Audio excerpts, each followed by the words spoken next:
అట్లా ఆయన పాటను ముందుగా పెట్టుకున్న తర్వాతే ఏదైనా నడవాలి. అటువంటి విధంగా ఉండేది. మనతో పాటు తెలంగాణ ఉద్యమకారుడు ఏపూరి సోమన్న ఉన్నారు. ఏపూరి సోమన్నతో మాట్లాడదాం. సోమన్న గారు నమస్తే. అందశ్రీ లేరు అనేటువంటి వార్తని నిజంగా ఎవరు జీర్ణించుకోలేకపోతున్నారు. కళాకారుడిగా, ఉద్యమకారుడిగా మీ అభిప్రాయం ఏంటి? జోహార్ అందశ్రీ అన్న. ఆయన అందెల గుండె చప్పుడు ఆగిపోయిందనేటువంటి వార్త ఇంతకుముందే చూసాం ఈ ద్వారా. చాలా బాధపడుతున్నామన్నా. తెలంగాణ సమాజానికి కొండంత ధైర్యం ఇచ్చి నేనున్నాను అనేటువంటి ధైర్యాన్ని నూరిపోశాడు. ఒకానొక సందర్భంలో 25 సంవత్సరాల క్రితం యాదగిరి గుట్టలో తెలంగాణ ధూమ్ధామ్ అనేటువంటి ఒక కార్యక్రమాన్ని అక్కడ కళాకారులు ఏర్పాటు చేస్తే ఎర్ర ఊపాలి, ఆలేరు కిట్టు, ఆలేరు విజయక్క, అనేక మంది కళాకారులు ఆ రోజుల్లో తెలంగాణ ధూమ్ధామ్ ఏర్పాటు చేస్తే అది నాగారం అంజన్న ఇంకా అనేక మంది ఉద్యమకారులు వీళ్ళందరూ ఆ వేదిక మీద మొదటిసారి చూశాను. అందరికీ 25-26 సంవత్సరాల క్రితం మొదటిసారిగా చూశాను.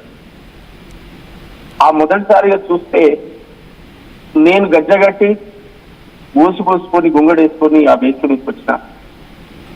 దగాపడ్డ నా తెలంగాణము గుండె చప్పుడినుడో మా ఎన్నల్లారా అని గద్దరన్న రాసినటువంటి పాటను నేను ఆడుతూ పాడుతుంటే ప్రజల్లో కింద కూర్చున్నాడు, ప్రజల్లో చైర్లో కూర్చొని, ప్రజల మధ్యన కూర్చొని ఆ కార్యక్రమాన్ని చూసి వేదికెక్కి దగ్గరగా పట్టుకొని నన్ను ఏ ఊరు బాబు మీది అని అడిగి, అంటే ఫలాని పెలిశాల అన్న మాది అన్న.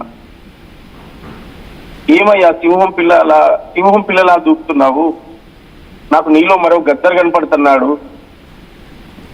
ఏంటి నీ పరిస్థితి, నీ నేపథ్యం ఏంటి అన్నప్పుడు ఏం లేదన్నా నేను ఫలాని ప్రాంతంలో పుట్టాను, ఫలాని పరిస్థితి. ఆ రోజుల్లో ఆయన పెట్టినటువంటి పేరు, ఆయన నన్ను గుండె కట్టుకొని నన్ను ఆశీర్వదించినటువంటి తీరు, అది నిన్నటి వరకు ఆయన చనిపోయే వరకు కూడా మా మధ్యన ఆ అనుబంధం, ఆ ప్రేమనే ఉండదు. ప్రతి పాటకు రాసేవాడు, వినిపించేవాడు, డిస్కస్ చేసేవాడు. మార్నింగ్ అవర్స్ ఫోన్ కాల్ మాట్లాడితే దాదాపు ఒక గంటన్నర సేపు ఫోన్ మాట్లాడేవాడు. 2 గంటల పాటు ఫోన్ డిస్కస్ చేసేవాడు రాష్ట్రంలో జరుగుతున్నటువంటి విషయాలు. ఒకగానొక సందర్భంలో ఓపెన్ గా ఒక సభలో ఏం ఆలోచించి రాసినవే సోమన్న, ఎవరి పాలైంద్రో అని నీకు ఎట్లొచ్చింది ఈ ఫలం అని చెప్పి ఒక సభలో ఓపెన్ గా బహిరంగ సభలో మాట్లాడు. అసలు తెలంగాణ ఉద్యమం, విద్యార్థుల పోరాటం, ఉస్మానియా యూనివర్సిటీలో జరుగుతున్న పోరాటానికి ప్రతిబింబంగా జనజాతరలో మన గీతం జయకేతనమై ఎగరాలి, జంజామారుత జననినాదమై జయగంటలు మోగించాలి. ఈ అక్షరాల ఆ విద్యార్థుల యొక్క పాత్రను, గతాన్ని, వర్తమానాన్ని, భవిష్యత్తును 3 కలగలిపి భవిష్యత్తును నిర్దేశించినటువంటి మహానుభావుడు అందశ్రీ. తాపీ మేస్త్రిగా మొదలుపెట్టినటువంటి తన జీవితం, జీతగాడిగా, కూలోడిగా మొదలుపెట్టిన తన జీవితం, ఆయన అనేక పర్సనల్ లైఫ్ విషయాలన్నీ ఒక తమ్ముడిగా, ఒక తోబుట్టుగా, ఒక కన్న కొడుకులాగా మాతో షేర్ చేసుకునేటువంటి వాడు.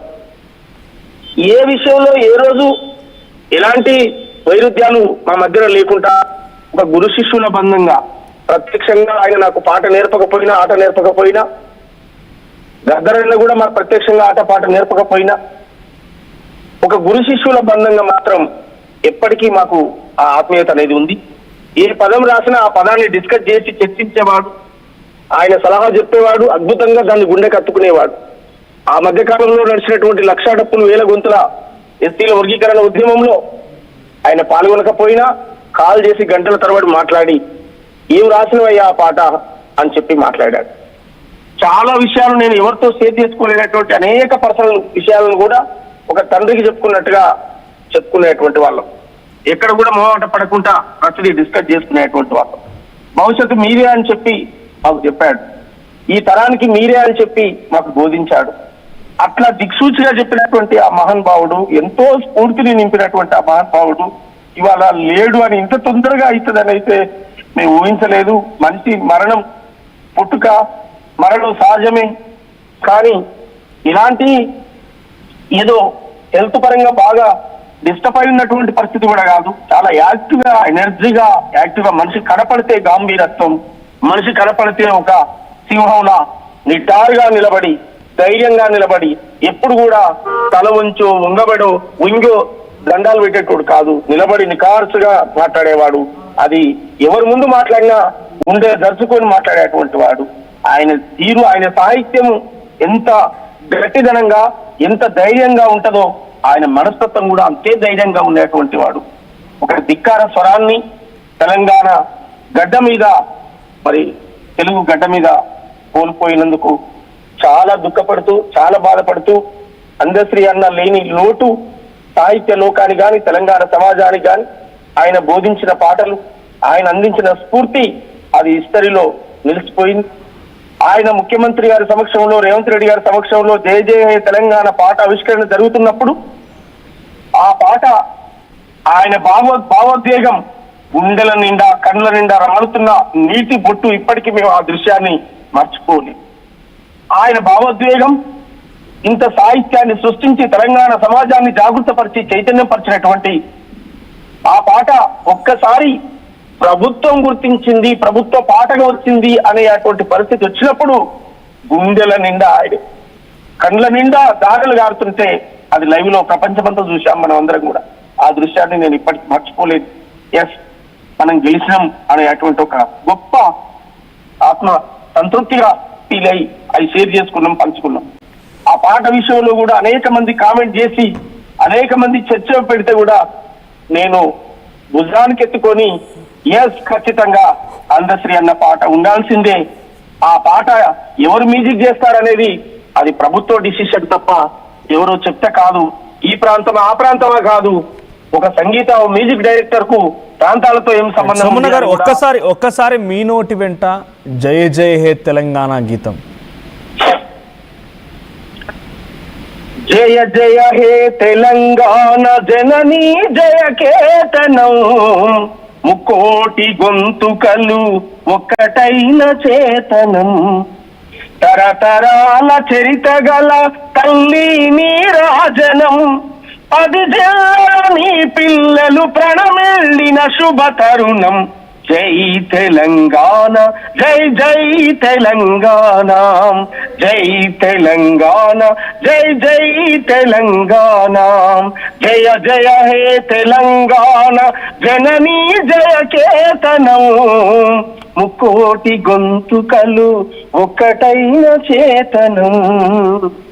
కోట్లాది మంది గుండెల్లో నిలినటువంటి పాట, అనేక మంది విద్యార్థులు పాడుతున్న పాట, స్కూళ్ళు కళాశాలలు పాడుతున్న పాట. ఇవాళ రాష్ట్ర ప్రభుత్వం ఎక్కడ ఏ కార్యక్రమం మొదలు పెట్టినా ముఖ్యమంత్రి, మంత్రులు, ఉప ముఖ్యమంత్రి ఎక్కడ ఎవరు పాల్గొన్నా ఈ పాటతోటే సభలు ప్రారంభమయ్యేటువంటి పరిస్థితి. అంటే ఆయన అందించినటువంటి సాహిత్యము, ఆ గానానికి, ఆ గాత్రానికి, ఆయన రాసినటువంటి ఆ లిరిక్ అంత గొప్ప, దానికి అంత గొప్ప తనం ఉంది, అంత చైతన్యవంతం ఉంది, అంత పౌరుషం ఉంది, అంత నేపథ్యం ఉంది ఆయన రాసినటువంటి ఆ పాటకి.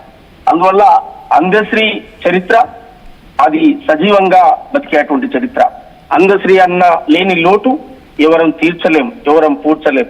ఈ తెలుగు సమాజంలో ఆయన రాసిన ఒక్కొక్క పాట, ఒక్కొక్క ప్రశ్న అవి సమాజంలో ఎప్పటికీ ఎత్తి చూపుతూనే ఉంటాయి.